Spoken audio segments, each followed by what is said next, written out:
Today, we'll bring you another installment from this season's ultimate riding tour of the Catskill Mountains, as we complete our pilgrimage to one of the most important sites in rock and roll history. Speaking of ultimate rides, later on in the show, we'll step into the time capsule as we look at a legendary vintage 1950s motorcycle once owned by one of the coolest actors to have ever graced the silver screen. Then we'll head to the west coast to Duncan, BC, to catch up with rookie adventure rider Matt Fletcher as he learns all about body language. Plus, over in the contest corner, Kylie will give us another valuable clue in our Keys to Kylie's Scooter contest. All this and more as TSN presents Motorcycle Experience. Hello and welcome to Motorcycle Experience, the voice of motorcyclists everywhere. I'm Dave Hatch, and this week we'll kick off our show by sampling an all-new middleweight sport bike from the folks at MV Agusta. In fact, some journalists have called it the most beautiful 600 in the world.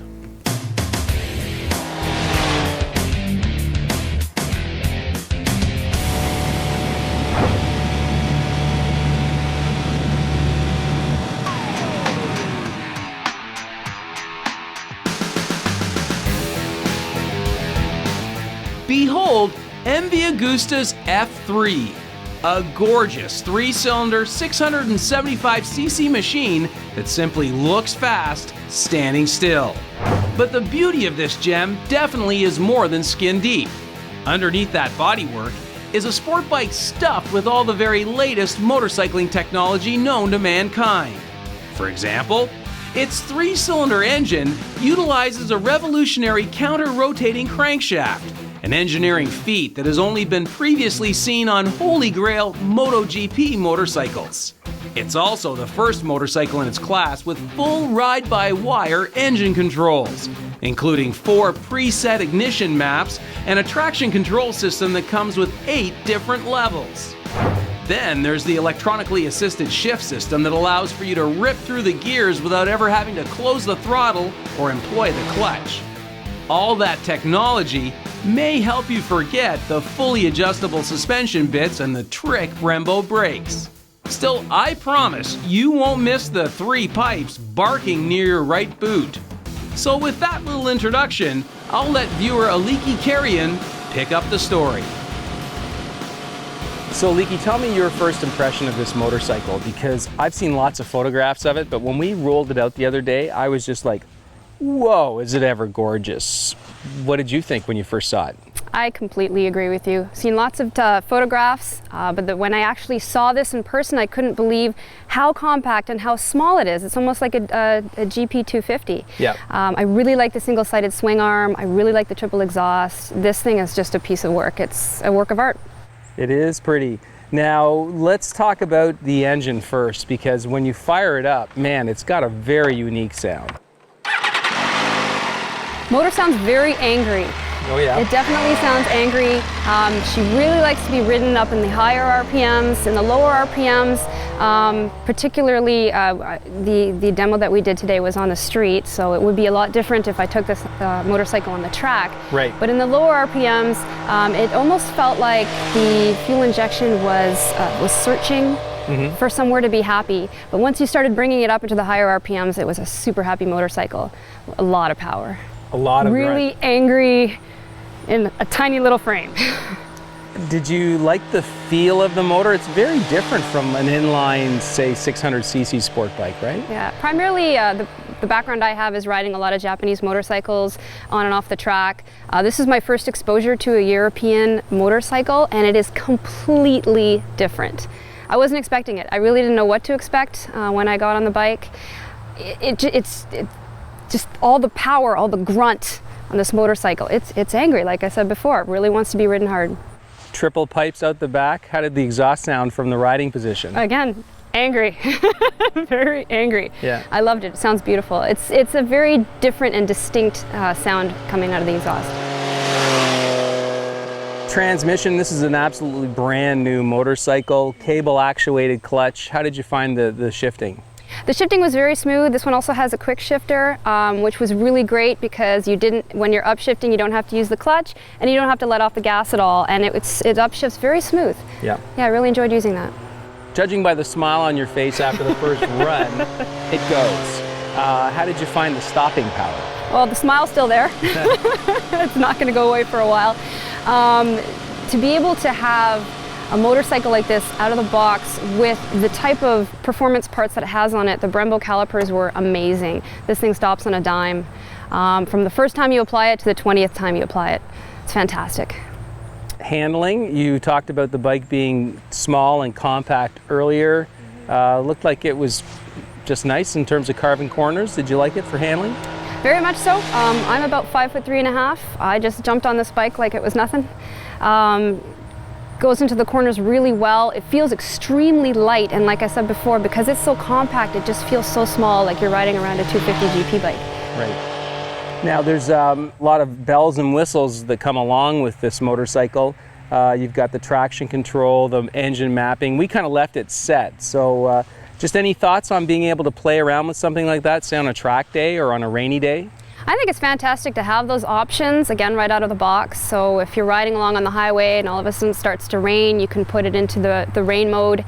And then you can ride along to the track, and once you get to the track, you put it in track mode or sport mode. Yeah. The options are there, and I think it's really great for your confidence. Now, Leaky, it does have a license plate. It has lights and mirrors. It is a street bike. How did you find just the operation of the indicator, the instrumentation? How did you find all that? Coming from a standard Japanese motorcycle, it did take me a little bit of getting used to. There are some different buttons on here. The engine kill switch, for example, or the start button, they do look a little bit different.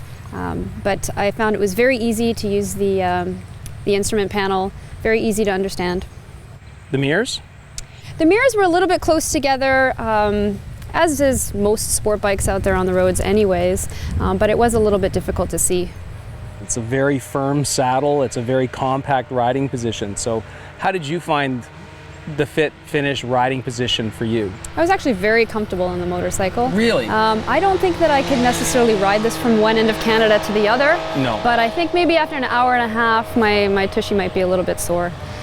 The seat is a little bit hard, but very, very comfortable overall. I didn't really have too much issue this morning when we went for a ride.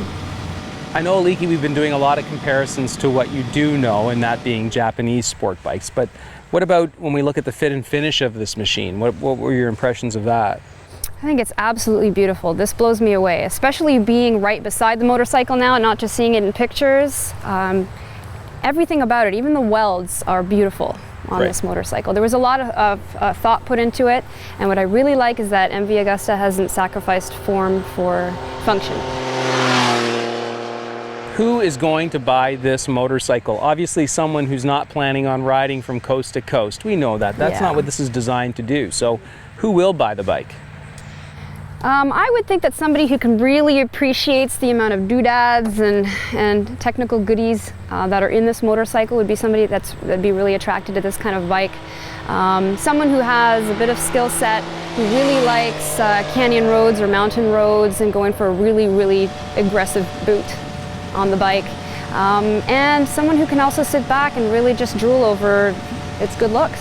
I think you want to ride it just as much as you want to park it in the living room, eh? I was just going to say, over the winter time, this sucker would go in my living room.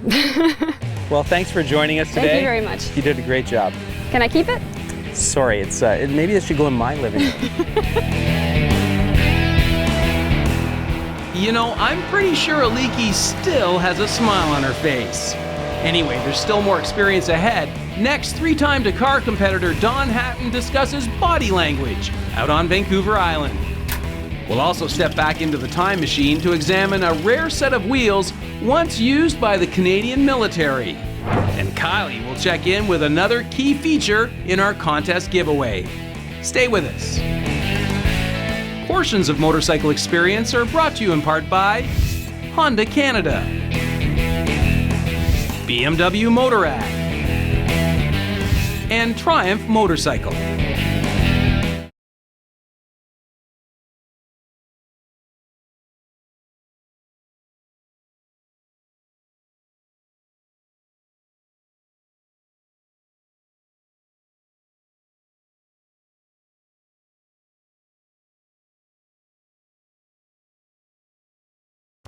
closed captioning of Motorcycle Experience is brought to you by Motovan.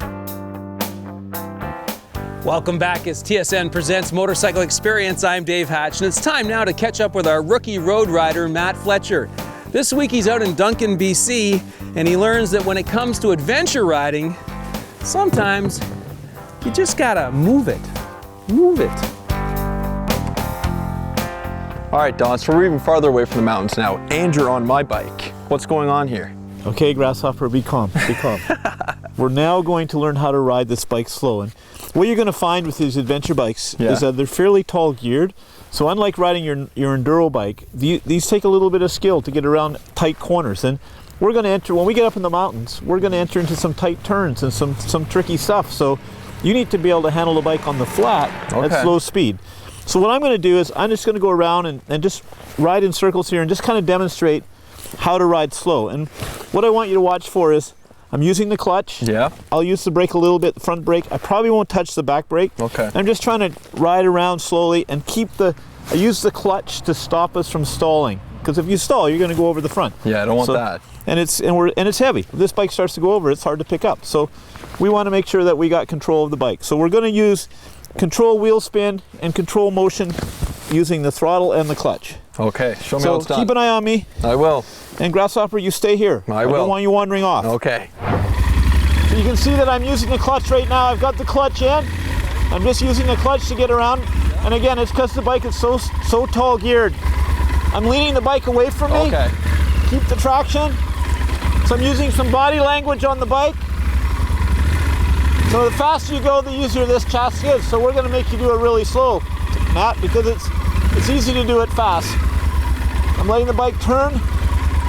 I'm not really turning the bars all that much. I'm using my body weight to turn the bike and the clutch. I mean, I'm turning the bars as well. You definitely have to turn the bars, but body weight. Now let's just go the other way. So I'm going to go around here and we'll go the other direction. All right. Front brake. Clutch.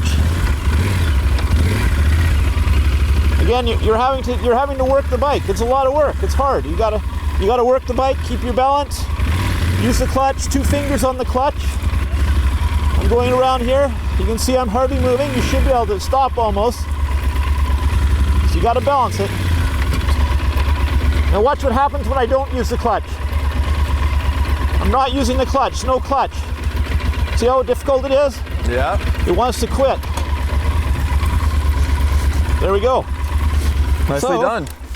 That's how you go slow on your bike. Okay. So tomorrow, I want you to practice this. Okay, will do. Thanks, Matt. Now there's still plenty more experience ahead. Next, with Mr. Jimmy's Star-Spangled Banner floating in our heads, we explore the site of Woodstock 69. Stay with us.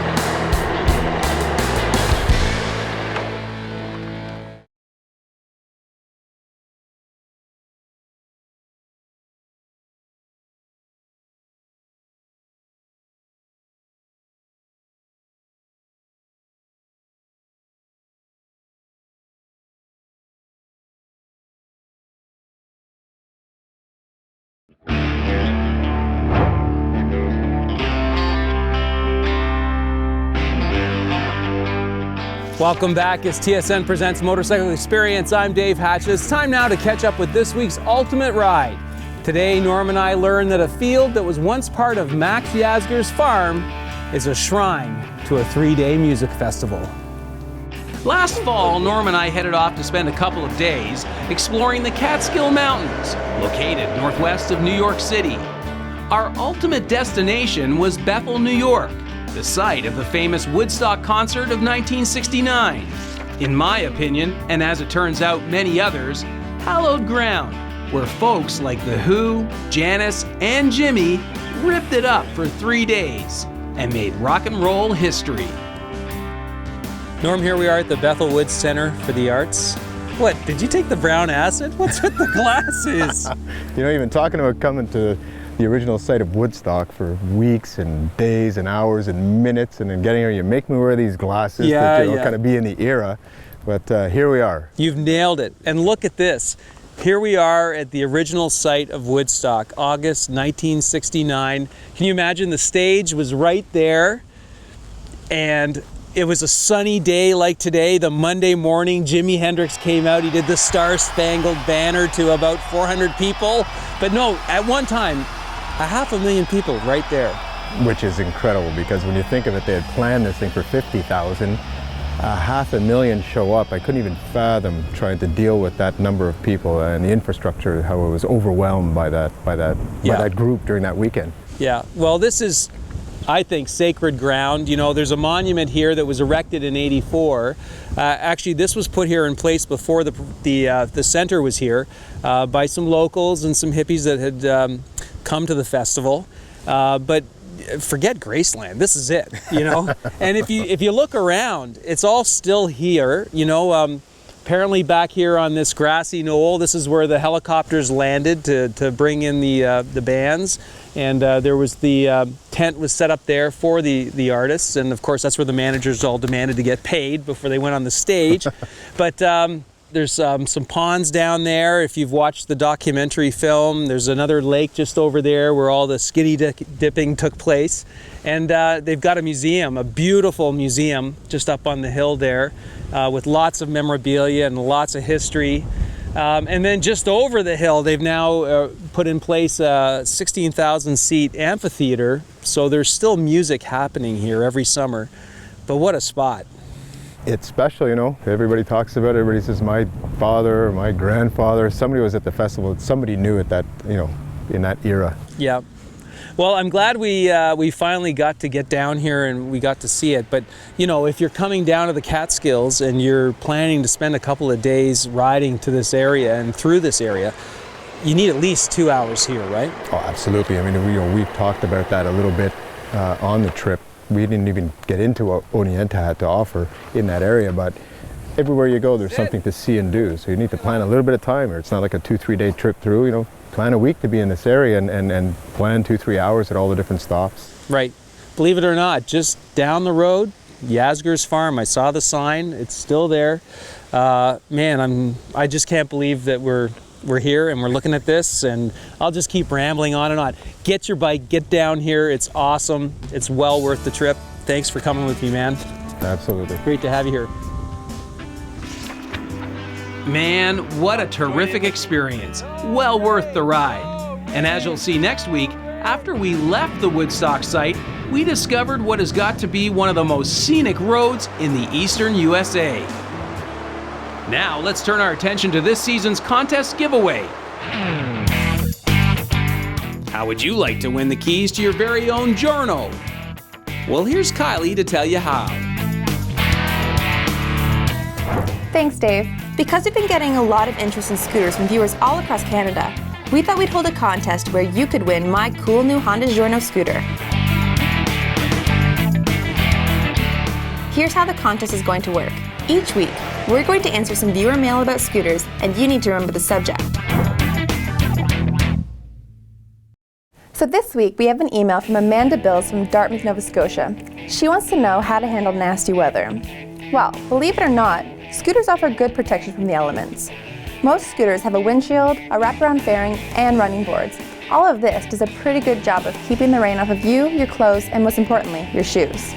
Add a helmet to keep your hair dry, a rain suit, and you'll show up anywhere looking like $1,000,000. Excellent! So that's this week's contest key feature. Scooters offer great protection from the elements. Now let's get right down to the nuts and bolts. How to enter the Keys to Kylie's Scooter contest. All you have to do is surf the Motorcycle Experience website and click on the Kylie's Keys link.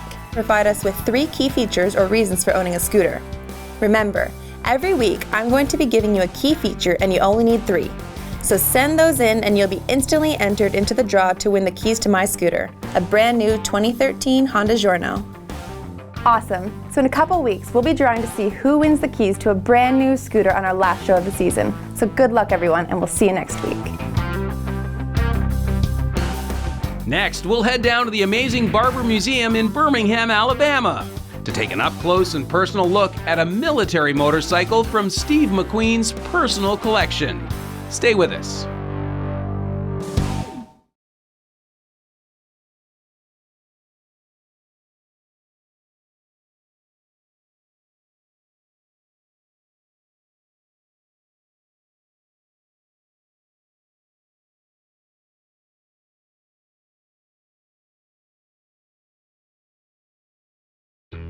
Portions of Motorcycle Experience are brought to you in part by Honda Canada,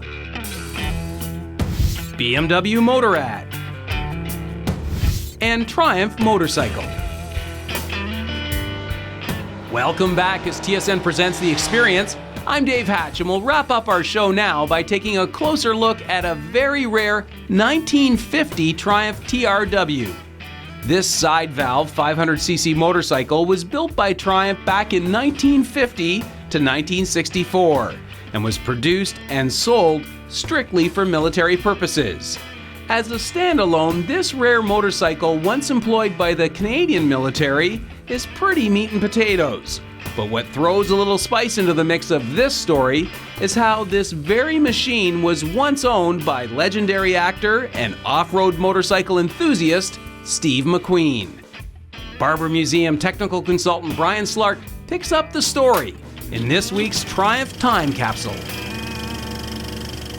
This is military spec post-World War II.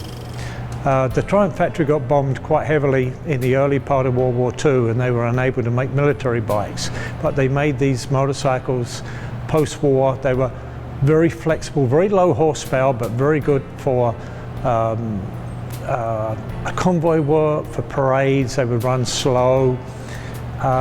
They were used in the Canadian Air Force, and if you see a blue one, that's a Canadian Air Force model. This is a UK military model, and it's the first British motorcycle that used an alternator instead of a generator. It's a 500cc twin, but it's very unusual that it's a flathead or side valve engine, where all the Triumph twins have been overhead valve. Side valve engine was chosen really for a cost, and also the military want a very simple motorcycle, low maintenance, easy maintenance. Anybody could take it apart, and it doesn't have the complexity of overhead valve. They weren't looking for performance.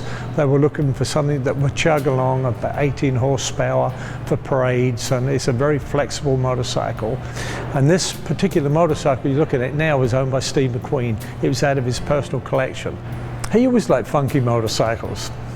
He always wanted something a little different, and he had about 80 or 90 bikes at the end of his life, and his ambition was to open up a museum, but he never had that fulfilled the dream. But it's just a unique bike. It's nice for tootling along. It's not fast, it's not exciting, it's different, unique. There's a big following for military, not only motorcycles, but tanks, armored cars, anything military. A lot of guys have the uniform, and in Europe they have a lot of reunions. They have where a lot of gatherings where you can wear your military uniform and wear a tin helmet and you can ride around. And I guess it's like everything else. People like to parade and show off their pride and joy. If you should find one of these motorcycles and it's in the Canadian Air Force blue, please don't restore it or chrome it. Leave it original. It's only original once. Man, what a terrific piece of motorcycling history. Anyway, that's it for this week's program. Till next week, keep your feet on the pegs and your right hand cranked. Bye for now.